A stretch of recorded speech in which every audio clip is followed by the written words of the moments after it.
Christiane, and welcome to our 13th speaker event of Michaelmas term.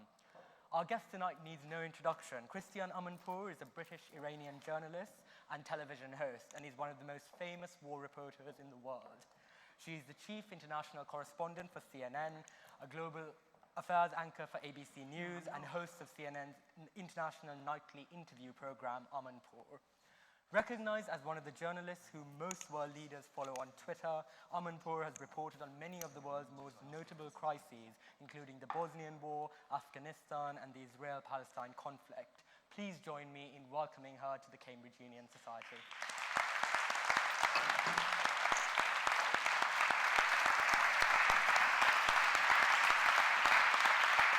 Thank you.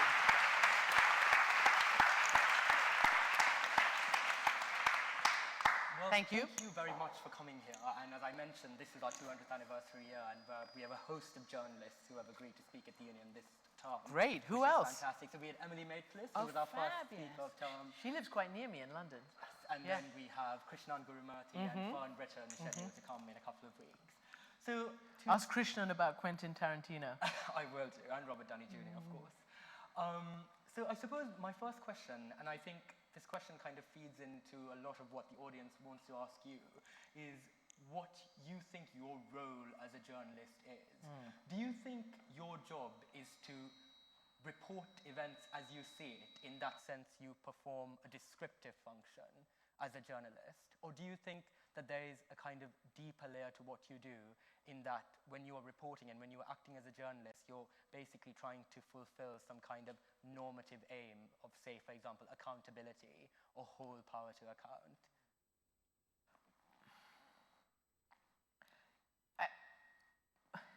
All of that. My view of what it is that we do has obviously evolved the longer I've been doing it.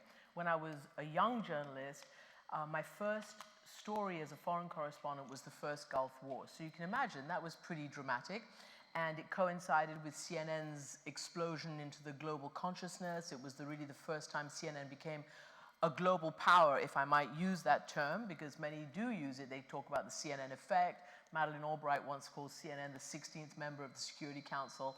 I mean, all to say that I had my introduction to this at the time that my network was sort of on the rise. And then after the Gulf War, which was a great big set-piece war, then I was plunged for the first time into what then became the hallmark of my career, which was and is reporting on the human consequences of these terrible wars, which are now mostly intra-national wars. Governments against militias, militias against militias, ethnic groups against ethnic groups, no longer really across borders.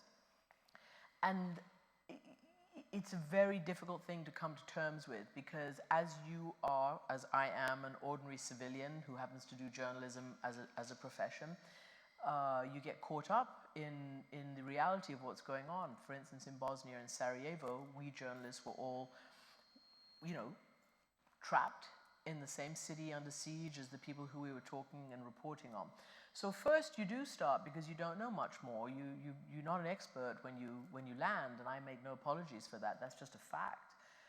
You do descriptive. You get your feet wet. You get your, you start focusing on what's going on. But after you've been there for a month, then 2 months, then 6 months, then a year, then 2 years, then 3 years, then 4 years, which is what happened to all of us in Bosnia, you begin to understand the truth of what you're confronted with. So I would say my role as a journalist is to be a truth teller, is to be the eyes and ears of viewers, listeners, readers, whatever, who can't and don't go there.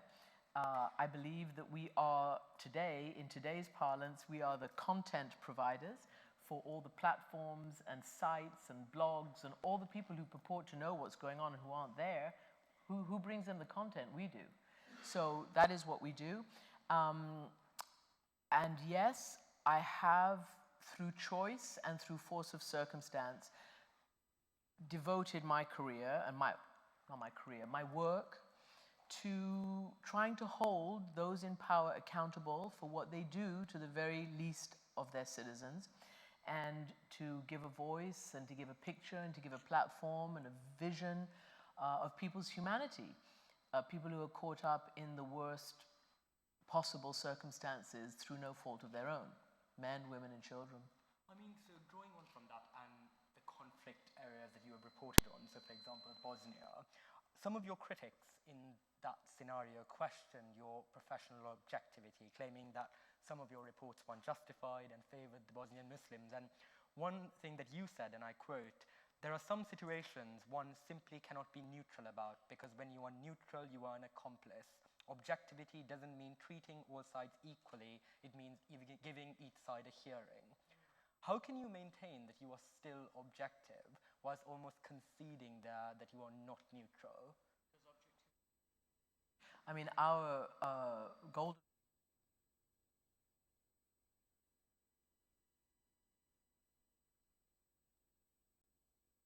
You know, what is our golden rule? Objectivity is our golden rule. What does it mean? It means giving all sides a hearing, an equal hearing, a fair hearing, attempting to get all sides of the stories. But it does not mean, you know, treating all sides equally, and it certainly doesn't mean drawing a false moral equivalence. And unfortunately today we live in an era where too many would rather not make decisions, would rather not have to come down on the side of the truth, rather not have to, you know, make a choice between right and wrong, and would rather, you know, take the easy way out, and that is say, oh, well, on the one hand, on the other hand. Well, no. And I always say to people, and what would you have expected of me had I been a reporter, you know, during the Nazi horrors of World War II? If I'd gone to, you know, if any of us had had the possibility of reporting on Hitler, what would we have done? Oh, poor Hitler, he was having a bad day. That's why there were so many concentration camps and so many millions of people slaughtered. No, no. And you have to be brave, and you have to be prepared for that kind of criticism, and you have to learn to refuse to be with the herd. You know, the herd mentality is something that I've learned and I've seen all around me throughout my career. And I just, from a very, very early age, and it was that article and those comments that made me understand what I was doing, and I've never looked back. And some people can be cowed by criticism, and some people can give in to criticism. And I was shocked, for sure. That stuff came up in the New York Times. The New York Times, I was 32 years old. They were doing an article on me. That was amazing. And they were criticizing me. Wow. And I was like, oh no, how am I gonna, you know, carry on? And then I realized, no, screw you guys, excuse me. I'm gonna tell the truth, and the truth is uncomfortable. And it isn't what most people want to hear, or a lot of people want to hear, particularly our governments. And at that time, no government wanted to intervene in Bosnia. And so we went on for another 3 years, you know, slaughter after slaughter, until finally there was Srebrenica, which was, you know, 20 years ago, this past July. And that caused the West to be unable to continue to turn their head away from this genocide in Europe for the first time since everybody said never again. And I'm really proud of that. I'm really, really proud. By the same token, I'm really not proud of what our profession did in the run-up to the Iraq War of 2003, because there was this herd mentality, because everybody's, and I'm particularly talking about the United States, because, you know, after 9/11, the president said you're either with the terrorists or with us, or whatever the sentence was, and everybody took it seriously, including journalists, and that was wrong. And there was this terrible herd mentality, and this is, you know, the result was the Iraq War. And you know, you have to think very, very hard about how you use this incredible platform that you have, how you use your voice, how you use it. I mean, speaking about this herd mentality, as you said, it is obviously very prevalent, and the Iraq War is probably the most classic example of that. Why do you think this mentality continues to persist in your profession, and what do you think can be done to remove it? Well, it's a really interesting question, and I do continue to wonder why. And I mean, here you are at this great, great university, and you have the opportunity to really form critical thoughts and to be on the cutting edge of brave, you know, brave thinking, and figure out, you know, in this incredible environment, how you're going to lead your lives and how your morality, your soul, your humanity is going to be engaged. And I don't know. I don't know what to say, because every day I see, paradoxically, as our platforms proliferate and the opportunities proliferate and technology allows us to have so many more, as you all know better than me, so much more access, there is also a huge sort of politicization of just about everything. So nobody can say anything these days without somehow, somewhere, someone, whether they be anonymous trolls online or whether they be, some sort of campus outrage or whatever it might be, getting down on you and making it a political problem. And therefore, that encourages people not to be brave. People have to think twice and three times. There are people getting fired from mainstream news organizations in the United States for saying a word out of line or whatever, things that then become so dramatic because PR has suddenly exploded all over Twitter. I mean, there are people whose lives are being ruined by Twitter just because of an inopportune comment or whatever. Obviously, if you've said something dramatically wrong and morally wrong and factually wrong and all the rest of it, well, then you have to be held to account. But I'm talking about a different level of speech that I think is being corralled because of the fear of the result, of the reaction, rather. I mean, talking about politics and perhaps your ability to tell the truth, you obviously... It doesn't influence me or impact on my ability to tell the truth. I made that decision a long time ago, and it wasn't popular and it wasn't comfortable. I made the decision that I would not be liked, that I would not seek to be invited to garden parties and Christmas parties and, all of that kind of stuff by the rich and the powerful. Now, I do get invited, but it's, not something that I seek. And in fact, I think nobody should. I think all of us who do this kind of thing should stand apart and be able to look in with a dispassionate, objective, journalistic view. I mean, you've obviously reported on various conflict zones. I suppose my question is, which of those scenarios has been the most challenging for you on a personal and a professional level, and why? I think Bosnia for sure, because Bosnia brings up a whole nother conundrum for us journalists, which is part of the chilling impact on our profession. Bosnia was the first war in which journalists were deliberately targeted.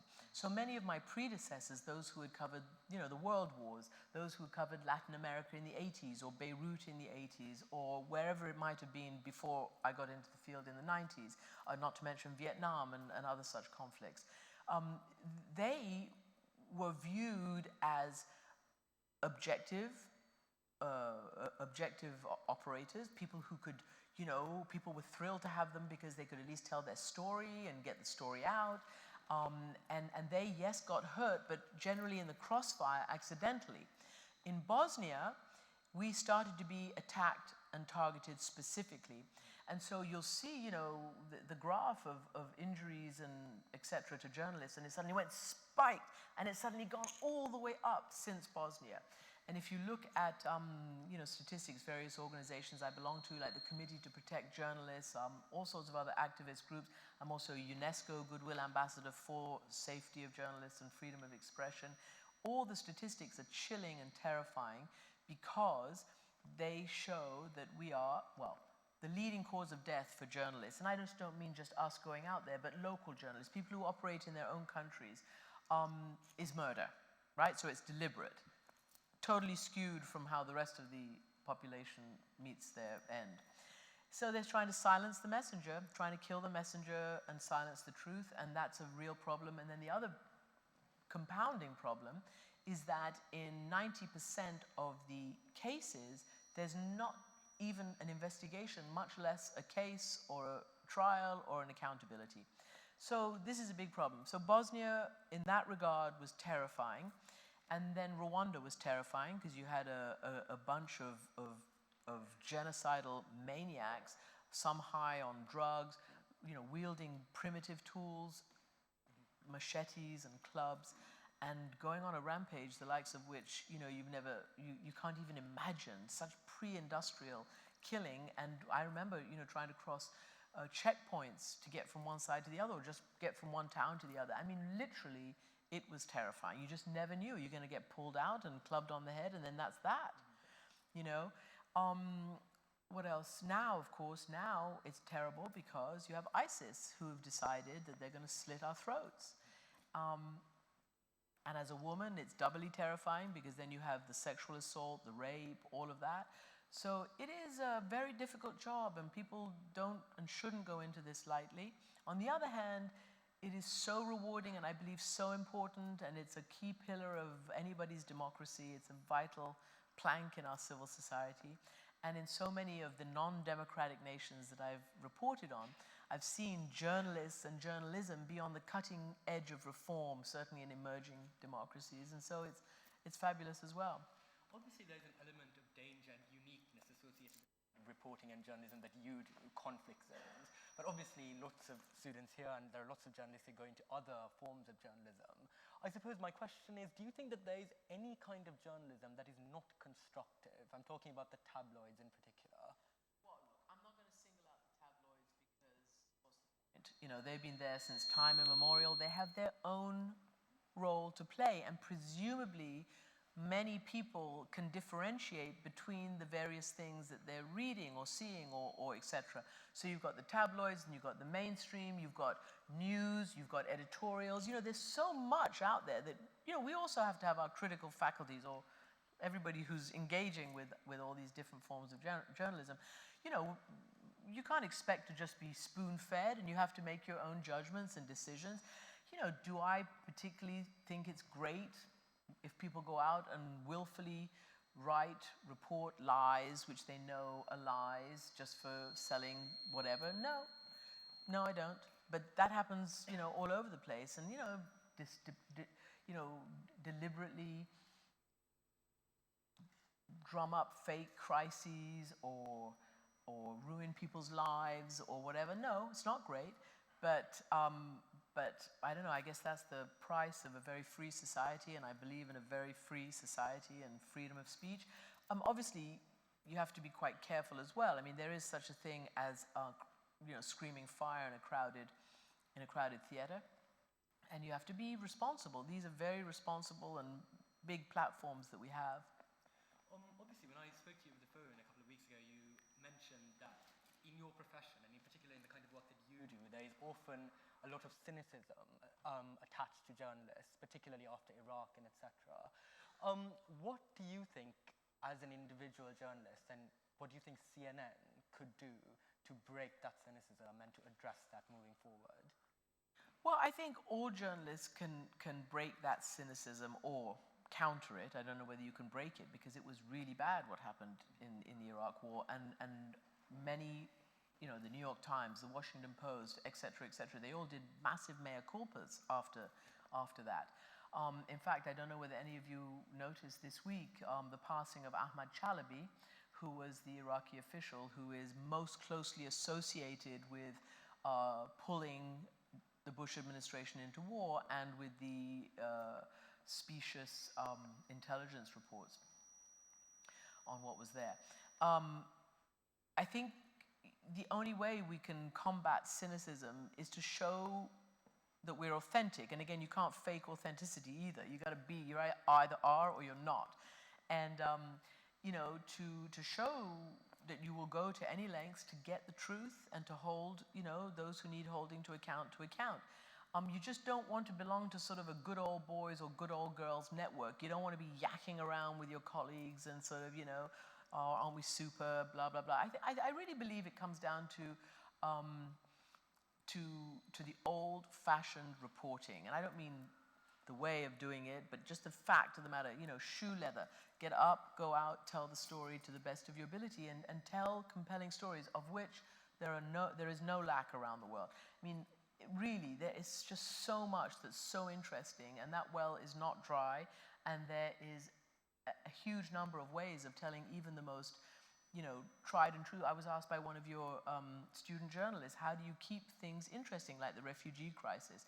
By telling the stories, and they are interesting. What's not interesting is hearing how you feel about it all the time.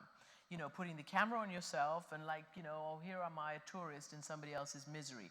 Too much of that is going on, and I think that's a little bit, a little too much.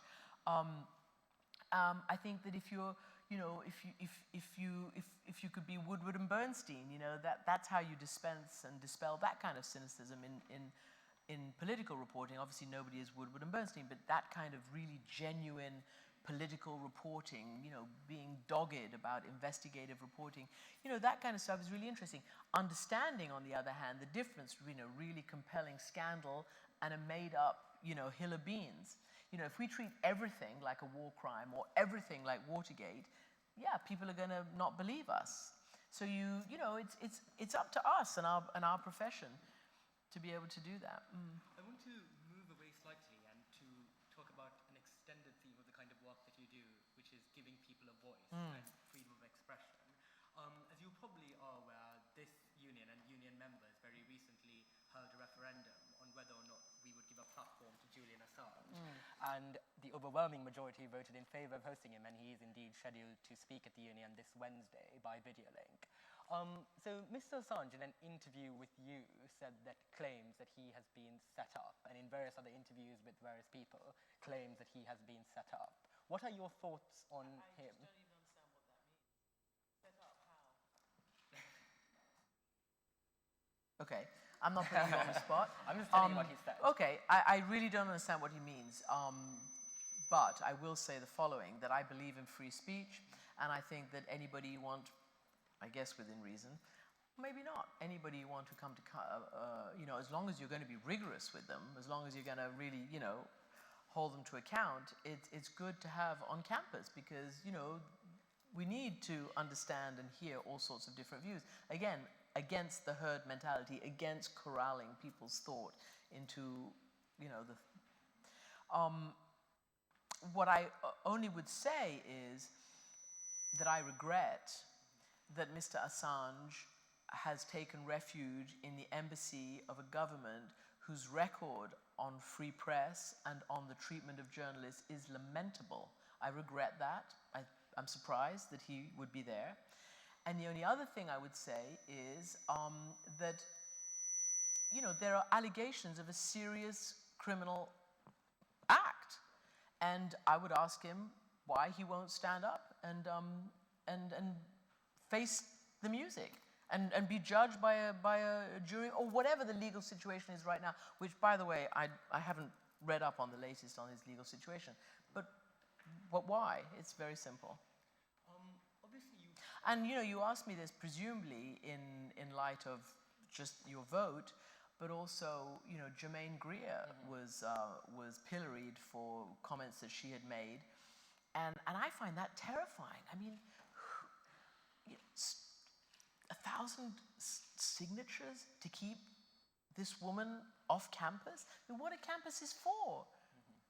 If you're not going to hear these kinds of things on campus, you will never hear them ever again anywhere in your life.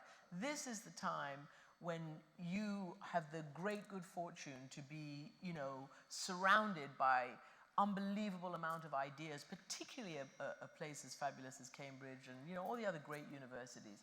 And to say no because of a perceived, opinion that she might have put, it blows my mind. I don't know what happened. Is she going? Did she go? What happened? Yes, so she spoke here a few times ago. No, but to that university that tried to get her to...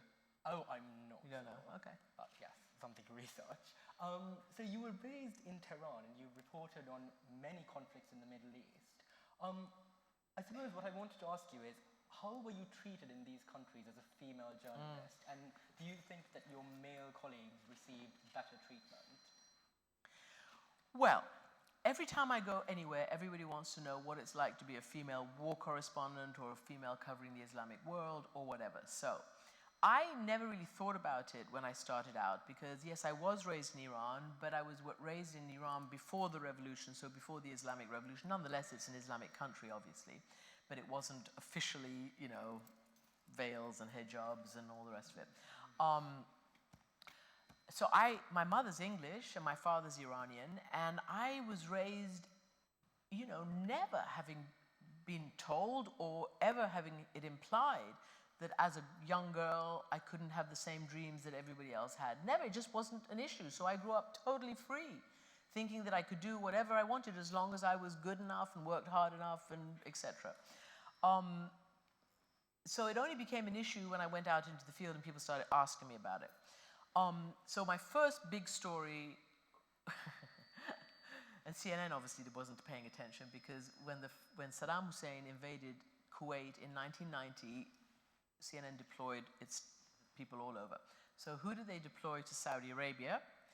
Myself, a female camera woman, and a female sound and editor. So we were a 3-woman team who went to all-male Saudi Arabia. So that was fun. And actually it was really fun because they were so stunned and their noses were so out of joint, some of them, that I got scoops that none of my male correspondents did, because they would see me coming, they didn't know what to do. They didn't know what to do. So it was great. So I figured from right there and then, I have got their number. I am just going to play on the fact that either there's no difference or I'm a woman and they're just going to cope with it. And it was fine wherever I went. And in fact, I would say that the more Islamic the world became, particularly post 9/11, the more access I had to ordinary human beings in the Islamic world, because who are those ordinary human beings? Mostly women and children, while the men are off fighting. And many men, reporters, did not get access into the homes, into family quarters, etc. And I did. And so that was really great for me and great for storytelling. And again, it showed that there's no limit to what you can do as a woman, except, of course, that there is that extra fear, if you're in trouble, that there will be sexual assault, sexual violence, rape, whatever it might be. And of course, that's a crime, and that's unacceptable, and that's the kind of thing that's what worries me more than anything else, to be very frank.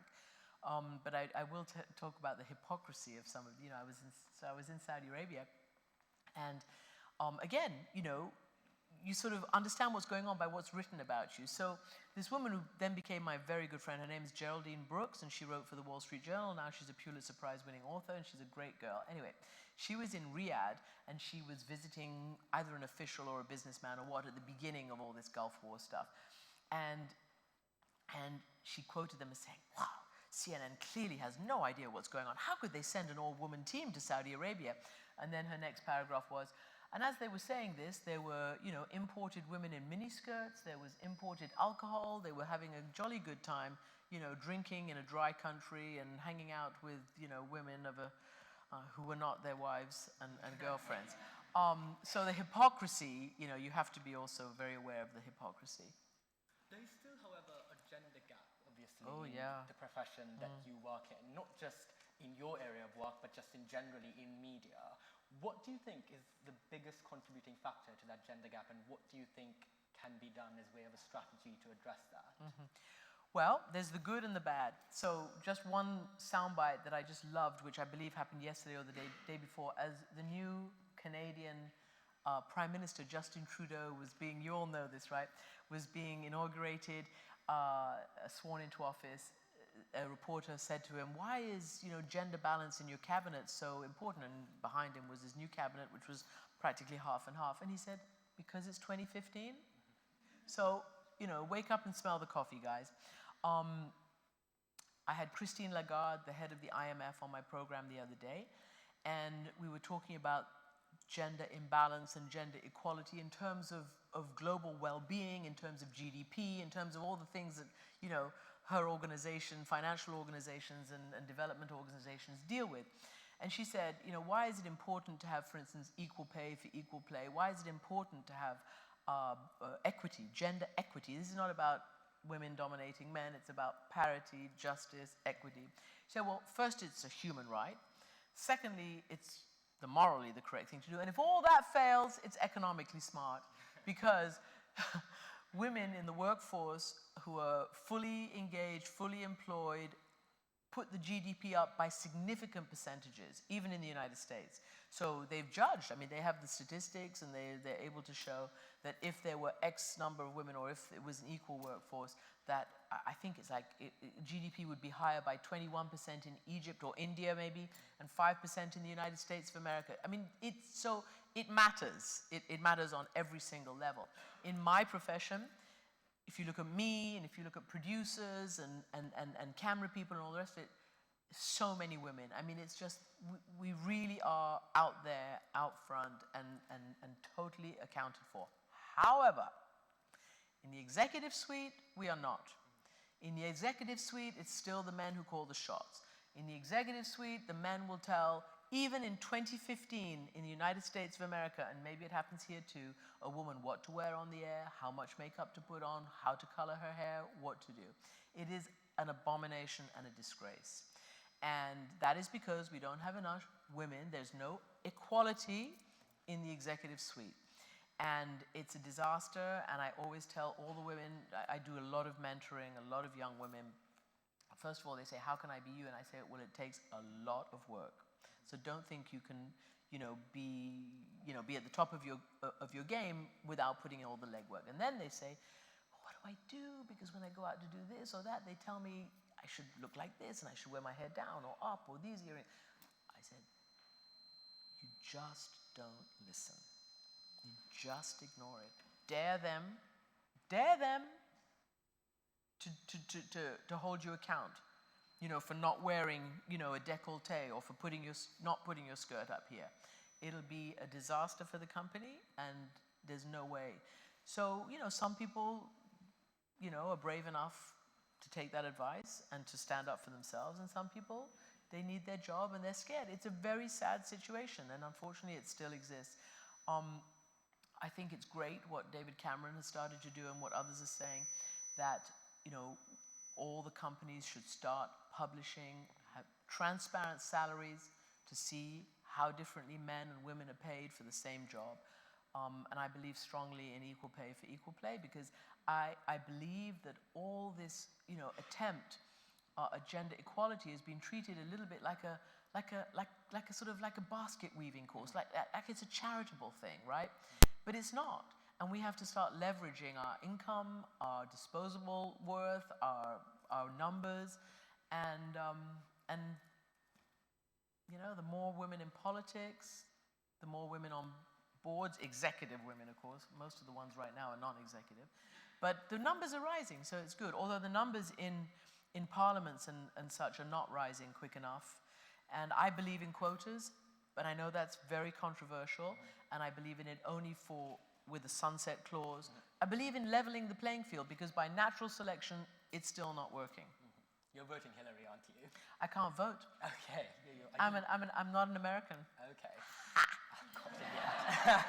And if I said I'd had, boy, that would have got me into serious trouble in the United States. Fair enough. Well, thank you so much for taking my questions. You're more than welcome. There are so many people here who have questions for you, so I'm going to open it up to the floor. Okay. How this is going to work is you'll have to wait for a microphone to reach you. We're going to try and take as many questions as possible, so I ask that you please keep your questions as brief as possible. So are there any questions for Christiane? Yes, lady at the back.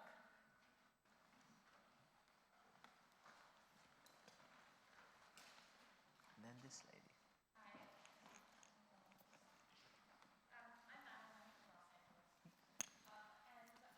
I just observed today, actually, that I spend an awful lot of my time trying not to offend people.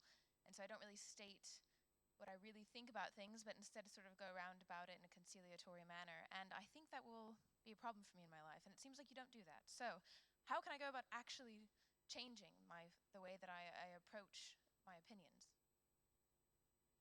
Impression that you should deliberately go out to, piss people off and offend them and generally become thoroughly unpopular. I didn't really mean it like that. I just meant that you had to have the courage of your convictions and believe in yourself and believe in who you are. And as a woman, as a young girl, you have every right, to engage on an equal footing with anybody else. And don't be afraid. It's just about, not being afraid and understanding who you are and how you want to lead your life. And you'll get there. Women tend to,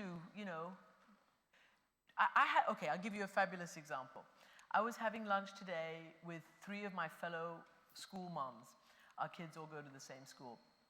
And one of the moms is an interior designer, but she took quite a lot of time off, as many mothers do, to raise her kids and has gone back into the workforce, as many women do.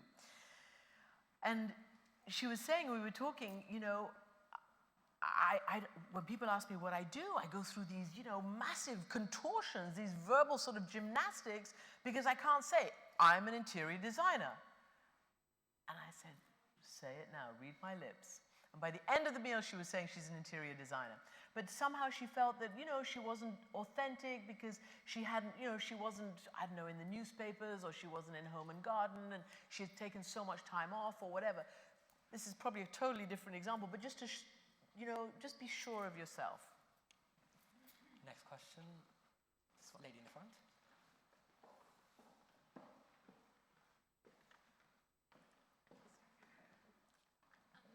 My name is Stephanie, and I'm studying at Downing. And I was wondering what you think governments and perhaps more generally the international community can do to further protect journalists in situations of conflict. It's a very good question. It's one that I've been discussing actually in Paris at UNESCO today, rather this week. There was a big debate about this. How do you actually, you know, how do you force particularly democratic governments that believe in the rule of law, you know, our nations, how do you get them to stand up for us and to protect us? So they showed me a very interesting sort of chart. You know, there's a bunch of countries that don't have the capacity to investigate and help. You know, they just don't have the wherewithal. There are a bunch of countries who don't have the political will. There are a bunch of countries who have one and not the other, and you know, it's all sort of like that. Yeah. But where's the sweet spot of both the capacity and the political will to do it, or the political will and the willingness to be helped with the capacity? So all this to say that there are many international organizations, including the UN and other such, who will send experts out to, let's just pick one, Pakistan, and help the judiciary, and help advise the police force, and help, you know, say, well, this is how you can, you know, you can do all this. They did have a success in Pakistan because they said, okay, let's take the case of 3 journalists who've been killed. Let's just, and there's, you know, out of the scores who've been killed, and let's solve these 3 cases. And the Pakistani government agreed to do it, and that's underway right now. And in my opinion, that's a great way, because it's hard to go in and bang them over the heads, especially the UN. The UN doesn't do that kind of thing. It's all consensus and talk, and let's do it all together and blah, blah. But if they can actually, you know, give a nation ownership of that kind of stuff, that's great. But of course, there are many other countries, you know, Russia, Mexico, you know, many other countries where they don't, there is a, well, certainly Russia has a very bad record of protecting journalists and freedom of the press. Many have been killed, many shut down. Turkey has another very bad record. You know, that's a whole issue of political will. In places like Mexico, where you've got the drug lords who take out journalists and there's so much corruption, again, it's really, really tough, but there has to be a start. And I love this idea of starting, you know, with 3 cases. And I asked them whether they would expand that to the whole of the United Nations. Just take 3 cases, and then you know, that becomes, you know, part of the DNA of a country, and it may make it more difficult to ignore willful incidents against journalists. Fantastic. Next question. Yes, gentleman at the back. That's you. Yes.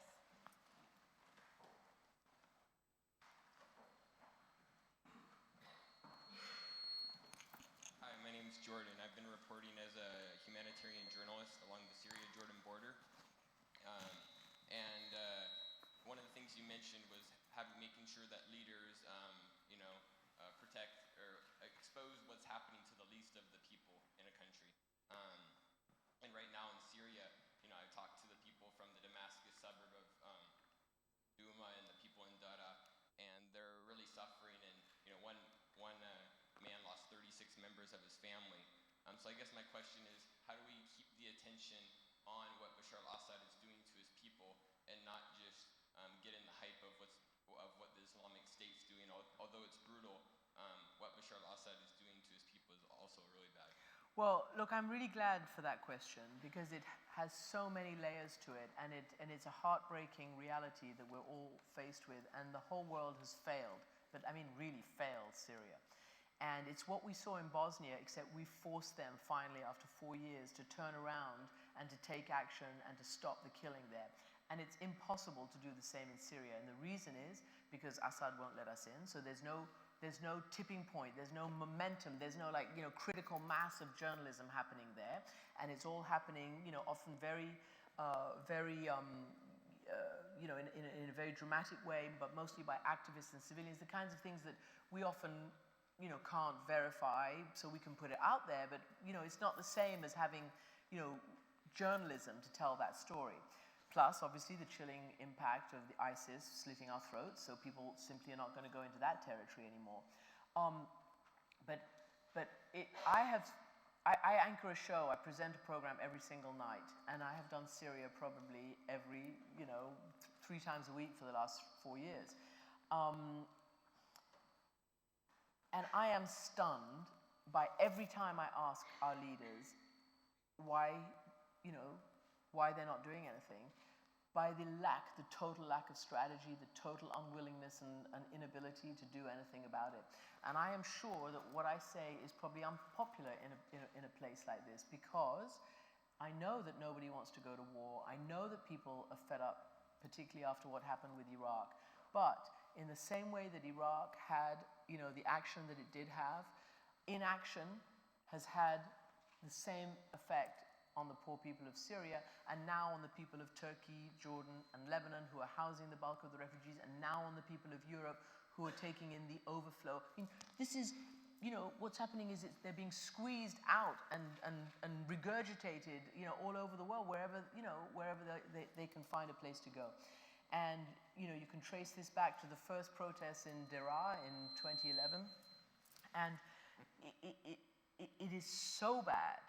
It's so bad that I have no idea how to change this right now. And we broke the news along with The Guardian of the Caesar photos, this very brave Syrian who came out having photographed all these tortured bodies in Assad's prisons. I took those photos, I put them under the nose of the Russian Prime Minister, Dmitry Medvedev. I put them under his nose, and I said, how can you, this was 2 years ago, how can you keep, supporting, this person? There's no answer. I asked the UN ambassador, and this was when maybe 10,000 people had been killed, so towards the beginning, what will it take for Russia to do something? Is it going to be 100,000 dead? Now it's 250,000, so that's how long ago I asked him that question. Every time I ask the US, they call us fantasists, or crazy the notion of arming and training people to go in, of putting up a no-fly zone, of putting in safe havens. You could do so much without sending boots on the ground, so much, but they're not doing it. And the only thing that might make a difference, and even that I don't think is going to make a difference, is the Russian intervention, is potential ISIS now getting into global terror if it turns out that ISIS brought down that plane. And the refugees, that's the only thing that's concentrated minds slightly more than they've been concentrated over the last 4 years. So it is an absolute disaster. The Iranian president too, I've asked him the same thing. Why do you want to be associated, and your ground forces, with this mass murderer? They have no answer. Or they just say, well, we see it this way. I mean, it's really, really, really bad. It's really bad. And I feel we've been there before. It's a smaller situation, it's true, in Bosnia. But the last massive influx of refugees into Europe was 20 years ago. They were the Bosnian refugees. And that was very destabilizing for Europe. But that's like a drop in the ocean compared. And if you look around places like Germany and Sweden and the United States, there are so many fantastic young Bosnians who are really productive members of the countries that they've been given refuge in. I mean, it's incredible. All our nations are graying. We all need, extra workforces. We all need to be able to deal with this. I hate to talk about another university, but Oxford University, as you know, has a very sophisticated and respected Office of Migration, and they do these studies and these graphs, and you know, I think it's a lack of courage and a lack of the ability to tell the truth about what refugees and migration and immigration, what the true figures are. The notion that the Islamic hordes are coming is not borne out by the facts. And none of our politicians will tell the truth about, you know, what is happening, what needs to be done. And if they don't want the refugees, stop the war in Syria, guys. It's the only way.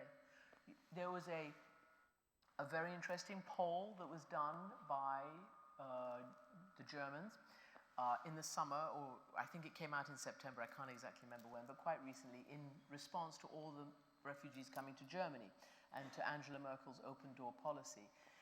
And I believe it was 70 or 80% of them said they were fleeing Assad and not ISIS, and a massive percentage, like 52%, said they would go back immediately if there were safe areas carved out with a no-fly zone that they could go back and be safe in, because they didn't want to leave their homes.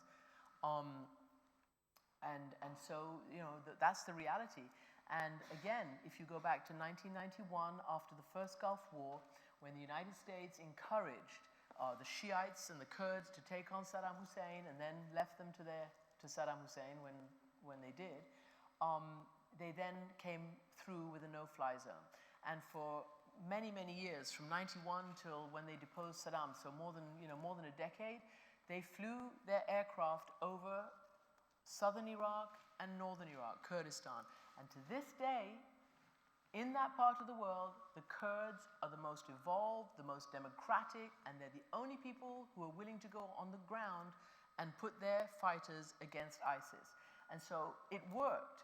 And it may have been expensive in terms of oil and, you know, fighter jets and crews, but there were no boots on the ground, and it worked. Why can't they do that today? Well, now they've ceded the territory to the Russians. The Russians own the skies over Syria. That is what our Western policy has led us to. And the Russians are, according to what we've seen and according to what our government leaders believe, are there to save and to bolster Bashar Assad and not to take out ISIS. So it is a total disaster. Today, I was stunned. I thought I'd heard wrong.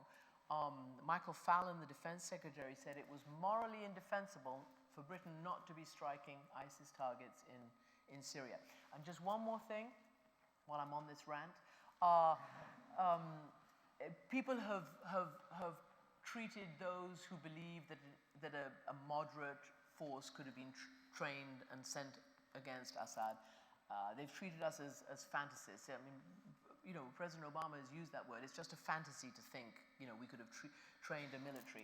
First of all, again, I know it's possible because it happened in Bosnia and Croatia in the mid-90s. But I also know why it didn't happen, and that is because the United States insisted that anybody who they vet, who would get arming, training, equipping, and sent into the field, was only to fight ISIS and not Assad. Which Syrian, worth his or her salt, is going to agree to that? As you just said, you've just been reporting there, the bulk of the deaths and the torture and all of that is from the Assad regime. But in the meantime, we have a terrorist group with a state worse than Al-Qaeda ever was. Unbelievable. Unbelievable. Next question. Yes, lady.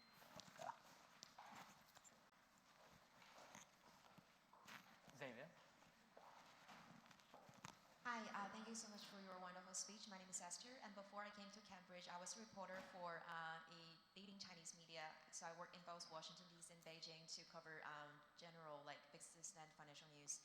So my question is that China and other emerging economies, even though the national power is rising, but we don't have any influential either media professionals like you or other news agencies that could really influence the international policies. So for those emerging economies and countries, what do you think they can do in order to improve or their presence or let their voice really be heard? Thank you. Well, are you Chinese? Yes. Yeah.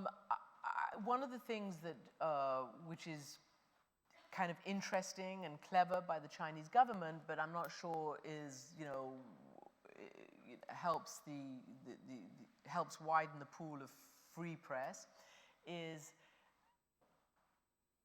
you have CCTV at home, but you also have CCTV all over the world. Yeah, well, there you go. And so China is putting its news organizations in indigenous languages all over the world to get its point of view across, right? The same with Russia. RT is a Russian government mouthpiece. It just is. And it also has been very strategic in placing bureaus here and in the United States and all over the place. So there's that. So China and Russia have actually started to do that from their perspective, and at the same time cracking down on what I would call free and independent press.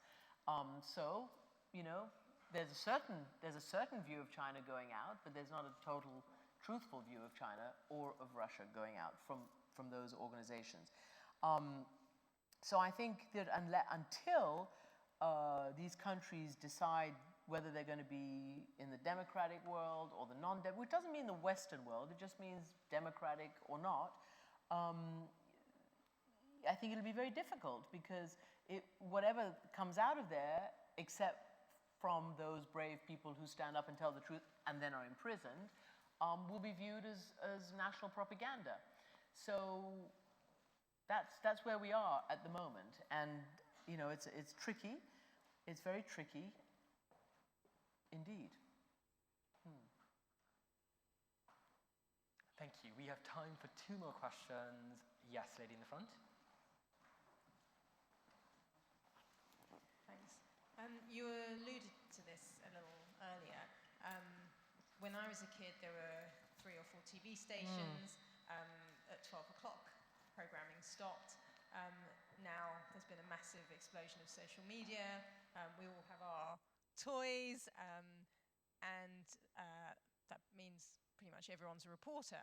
And you often see, when something tragic happens, people are whipping out their phones, uploading it, etc. Can you say a little bit about what you think that means for channels like CNN, but also what it means for journalism moving forward? For us, and for any channel, it's great because we use a lot of that stuff that's uploaded. But on the other hand, it's tough because, unless we're willing to send reporters and to spend all that money that it takes to have a massive stable of reporters and camera people and all of that, it's somebody else's work, and so that's a little bit tricky. I mean, I have a very difficult relationship with citizen journalism versus, I don't know, standard journalism, mainstream journalism, because the agendas are totally different. Now, I think that we've been helped a lot by a lot of citizen journalism because, many people are in places where we just aren't and can't get. That's great because we get their information, we get their pictures, we can either call them and interview them or ask them if we can use their pictures, etc., etc. When I say pictures, I mean video and or whether stills or video. But on the other hand, you don't have that, for want of a better way to describe, that trusted brand, that credibility. You don't have the people who've gone out and fact-checked and actually found out, is this actually true? Or is it somebody's version of the truth? And that's where it gets tricky, because that's what we put in long years doing, building up our credibility, presumably. Those of us who have some kind of reputation, it's not just because we're pretty faces, it's because we have gone out there and put our lives on the line, frankly, and sacrificed a lot to perfect the métier, to perfect the craft. This is a profession. It's not tourism. And while unlike, medical professional, architects, or whatever else, which takes, you have to pass the bar, you have to have exams, there are quantifiable ways to become a doctor and a lawyer, etc. There aren't in journalism. So it's about reputation, it's about trust, it's about credibility. And so when I want to know if something's right in the Twitter sphere and everything that's hitting me all day, I will wait until I know it for a fact, or the New York Times has told me, or something else. I won't just put stuff out. And that, I think, that's the service that we provide to the public that engages with us. It's a branding thing in today's parlance. And this, yep. I was going to ask that obviously CNN and the 24/7, like, you know, continual news, do you think it's made the world a better place? Oh, that's such a good question. Okay, I'm going to say yes. And I tell you why. And we didn't talk about him, but the guy who made 24/7 news was Ted Turner. And Ted Turner is one of the all-time great people of our century. And he took a real gamble, and he decided that people wanted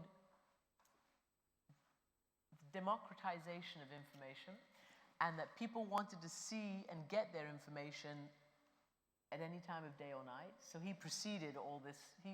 What he did is what's happening now, just exponentially increased.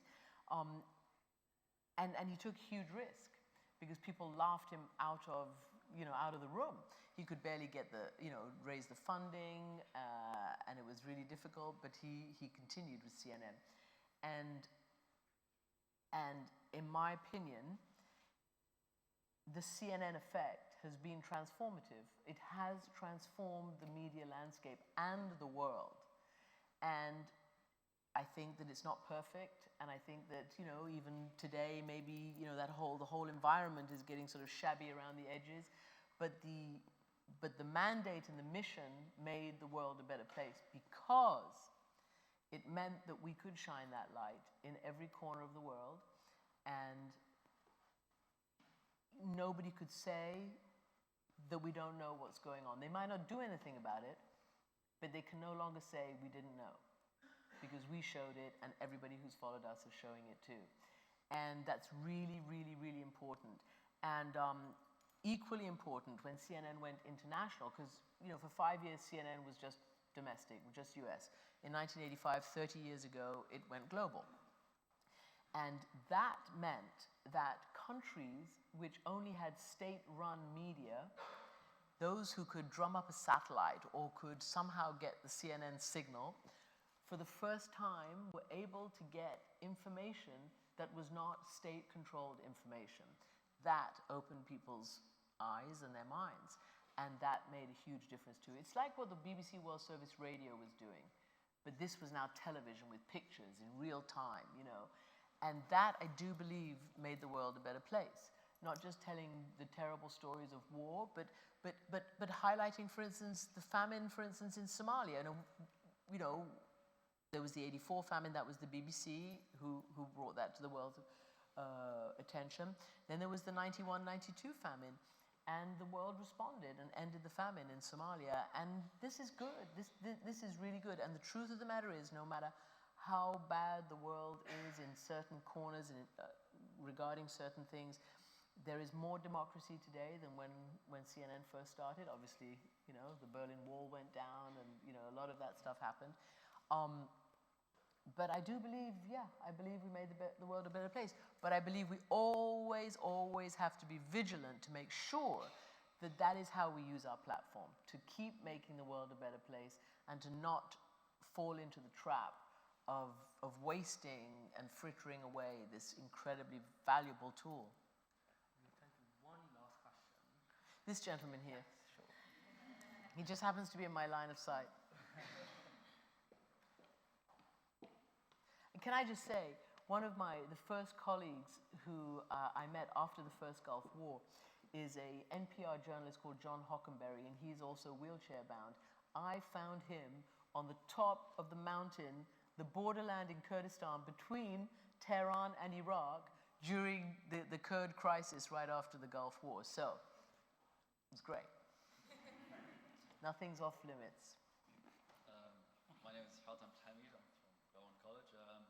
As a GCC national, there's a matter of great debate in the GCC specifically about what is happening in Iraq, in Syria. Well, actually, what's freedom of speech? And oh, right. journalism, Yeah, sorry. Yeah. Especially post 2011. Now, what is your perception of freedom of speech and journalism in the GCC I know you mentioned Saudi Arabia, but let's 1990s. What do you think is Well, I think today it's today? bad. And one more question. And what do you think about? Is there a difference between what is culturally accepted as freedom of speech in the U.S. and the West? And the I understand what you're saying. I have a really hard time about culturally acceptable. What's a cultural, practice here, there, or everywhere? Whether it's about freedom of speech or whether it's about, female genital mutilation. Sorry, this is not about culture. This is about law, order, crime, etc. When it comes to freedom of speech, your part of the world has a very bad record. And I don't know what's going to change it. There are some incredibly brave reporters who stand out and try to be counted, and usually they're slapped down and jailed or worse. As you know, and it's very famous, the whole world knows, and I've interviewed his wife, I'm going to get his name wrong, but the blogger in Saudi Arabia, Badawi, the 1,000 lashes, the imprisonment, all of this. For what? Are you guys all really that scared of a little bit of truth, a little bit of free speech, a little bit of discussion? This is a problem. And one of the tragedies of the Arab Spring is that there was so much hope. There were so many young people who gave everything for a real change. And unfortunately, what nobody quite figured out was that there was such a deep vacuum of politics, a deep vacuum of freedom, a deep vacuum of the ability to speak freely, that instead of being a moment where young people with genuinely democratic and, progressive ideas, and again, I don't mean the same ideas that exist necessarily to the extent in London or US or whatever, but there are universal human rights after all. Instead of that being able to slowly work its way into, again, to a critical mass, it was filled by the extremists. And that is the big problem and the big tragedy. And it's going to take a long time to get that back again. I'm very hopeful, for instance, about Tunisia. I know that that's not a GCC country, but they just won a Nobel Prize for trying to beat this, for trying to counter that sort of herd mentality of extremism and polarization and everything being seen through a religious prism. I'm not hopeful for Saudi Arabia, and I'm not very hopeful for the GCC countries. I think you're doing great in terms of liberalizing travel and trying to education and business and culture. I mean, there's an explosion of really amazing stuff, tourism, all of that kind of stuff. But there isn't an explosion of freedom and of political freedom and the ability to speak freely. And that's what we all have to hope for. What do you think? Yeah. It depends from country to country, I guess. Some countries in the GCC, so I'm from Bahrain. Yeah. We try to be more open-minded, but obviously the area. We try. Well, ladies and gentlemen, that brings us to the end of our 13th speaker event of term. Christiane, I'd like to close you. Thank you.